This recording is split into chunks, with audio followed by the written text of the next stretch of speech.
ವೀಕ್ಷಕರೇ, ಇವಾಗ ನಾವು ಮಹಿಳೆಯರಲ್ಲಿ ಯಾವ್ಯಾವ ರೀತಿ ತೊಂದರೆಗಳು ಕಾಣಿಸ್ಕೊಳ್ತಾ ಹೋಗುತ್ತೆ, ಅದನ್ನು ಯಾವ ರೀತಿ ನಮ್ಮ ಯೋಗದಿಂದ ಸರಿಪಡಿಸ್ಕೋಬೋದು ಅನ್ನೋದನ್ನು ನೋಡೋಣ. ಮೊದಲಿಗೆ ಪಾರ್ಶ್ವಕೋಣಾಸನ. ಎದ್ದೇಳಿ, ರೈಟ್ ಫುಟ್ ಹೆಜ್ಜೆ ಟರ್ನ್ ಮಾಡಿ, ಉಸಿರು ತಗೊಂಡು ಉಸಿರು ಬಿಡ್ತಾ ಬೆಂಡ್ ಮಾಡ್ತಾ ಹೋಗಿ.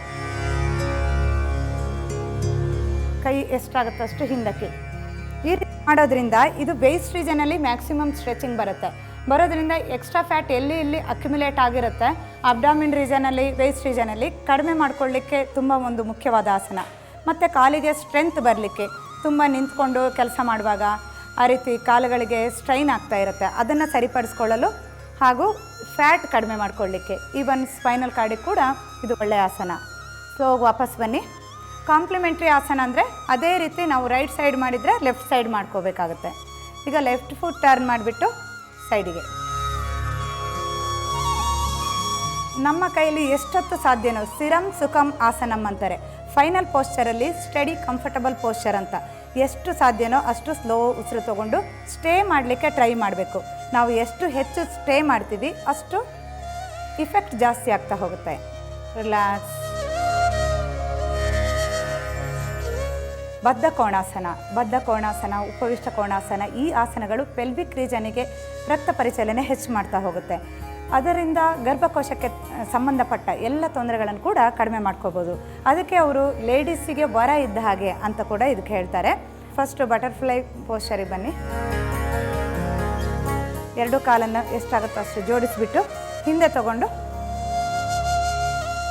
ನೀವು ಟಿ ವಿ ನೋಡುವಾಗ ಈ ರೀತಿ ಫ್ರೀ ಟೈಮಲ್ಲಿ ಕೆಳಗಡೆ ಕೂತ್ಕೊಂಡಾಗ ಕೂಡ ಇದು ಸ್ವಲ್ಪ ಕಾಲ ಮಾಡ್ತಾ ಕೂತ್ಕೊಳ್ಳೋದು. ಈ ರೀತಿ ಮಾಡಿದ್ರು ಕೂಡ ನರ್ವಸ್ ಸಿಸ್ಟಮ್ ಕಾಮ್ ಡೌನ್ ಆಗಿ ಸ್ಟ್ರೆಸ್ ರಿಲೀಸ್ ಆಗಲಿಕ್ಕೆ ಮತ್ತು ಪ್ಯಾಂಕ್ರಿಯಾಸ್ ಆ್ಯಕ್ಟಿವೇಟ್ ಆಗೋದ್ರಿಂದ ಶುಗರ್ ಪ್ರಾಬ್ಲಮ್ಸ್ ಇರೋರಿಗೆ ಎಲ್ರಿಗೂ ಕೂಡ ಇದು ಒಂದು ಮುಖ್ಯವಾದ ಆಸನ.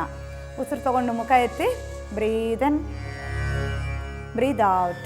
ಸ್ಲೋಗೆ ವಾಪಸ್ ಬಂದು ಕೈ ಪೂರ್ತಿ ಮುಂದೆ ಚಾಚಿ ಎಷ್ಟಾಗುತ್ತೋ ಅಷ್ಟು ಮುಂದಕ್ಕೆ. ಈ ರೀತಿ ಚಾಚೋದ್ರಿಂದ ಸ್ಟ್ರೆಚಿಂಗ್ ಜಾಸ್ತಿ ಬರುತ್ತೆ. ಹಾಗೆ ಹೆಜ್ಜೆನ ಹಿಡ್ಕೊಂಡು ತಲೆನ ನೆಲಕ್ಕೆ ಟಚ್ ಮಾಡಿದ್ರು ಇಫೆಕ್ಟ್ ಜಾಸ್ತಿ ಆಗ್ತಾ ಹೋಗುತ್ತೆ. ಬ್ರೀದ್ ಇನ್, ವಾಪಸ್ ಬನ್ನಿ, ಬ್ರೀದ್ ಔಟ್, ರಿಲ್ಯಾಕ್ಸ್. ನೆಕ್ಸ್ಟ್ ವಜ್ರಾಸನದಲ್ಲಿ ಕೂತ್ಕೊಳ್ಳಿ. ಇನ್ನೊಂದು ಬ್ರೀದಿಂಗ್ ಎಕ್ಸಸೈಸ್ ಇದು, ಮಂಡುಕಾಸನ ಅಂತಲೂ ಕರೀತಾರೆ. ಇದು ಏನಕ್ಕೆ ಅಂತಂದರೆ ಪ್ಯಾಂಕ್ರಿಯಾಸ್ ಆ್ಯಕ್ಟಿವೇಟ್ ಮಾಡ್ತಾ ಹೋಗುತ್ತೆ. ಶುಗರ್ ಪ್ರಾಬ್ಲಮ್ಸ್ ಇರೋರು 15ರಿಂದ 30 ರೌಂಡ್ ಈ ರೀತಿ ಉಸಿರು ತೊಗೊಳ್ಳೋದು ಬಿಡೋದು ಮಾಡ್ತಾ ಬರಬೇಕಾಗುತ್ತೆ. ತುಂಬ ಒಂದು ಸಕ್ಕರೆ ಕಾಯಿಲೆಯ ತೊಂದರೆಯಿಂದ ಬಳಲ್ತಾ ಇರೋರಿಗೆ ತುಂಬ ಮುಖ್ಯವಾದ ಒಂದು ಪೋಸ್ಚರ್ ಇದು. ಬ್ರಹ್ಮಮುದ್ರದಲ್ಲಿ ಕೈ ಇಟ್ಕೊಳ್ಳಿ, ಮುಷ್ಟಿ. ಹೊಟ್ಟೆ ರೀಜನ್ ಎಲ್ಲಿ ಸ್ಟಾರ್ಟ್ ಆಗಿರುತ್ತೆ ಅಲ್ಲಿ ಕೆಳಭಾಗಕ್ಕೆ ಕೈ ಮುಷ್ಟಿಯಲ್ಲಿ ಇಟ್ಕೋಬೇಕು. ಉಸಿರು ತೊಗೊಂಡು ಮುಖ ಎತ್ತಿ, ಬ್ರೀದ್ ಇನ್, ಬ್ರೀದ್ ಔಟ್, ಮುಂದಕ್ಕೆ ಬನ್ನಿ. ಉಸಿರು ಬಿಡ್ತಾ ಎಷ್ಟು ಸಾಧ್ಯನೋ ಅಷ್ಟು ಮುಂದಕ್ಕೆ ಬಾಗೋದು. ಹೊಟ್ಟೆ ರೀಜನಿಗೆ ಪ್ರೆಷರ್ ಬೀಳ್ತಾ ಹೋಗುತ್ತೆ. ಬ್ರೀದ್ ಇನ್, ಉಸಿರು ತೊಗೊಳ್ತಾ ವಾಪಸ್ ಬರೋದು. ಮುಂದೆ ಬಗ್ಗಿದಾಗ ಉಸಿರಾಡಬಾರ್ದು. ಬ್ರೀದ್ ಔಟ್, ಮತ್ತೆ ಮುಂದೆ ಬೆಂಡ್ ಮಾಡೋದು. ಬ್ರೀದ್ ಇನ್, ಬ್ರೀದ್ ಔಟ್.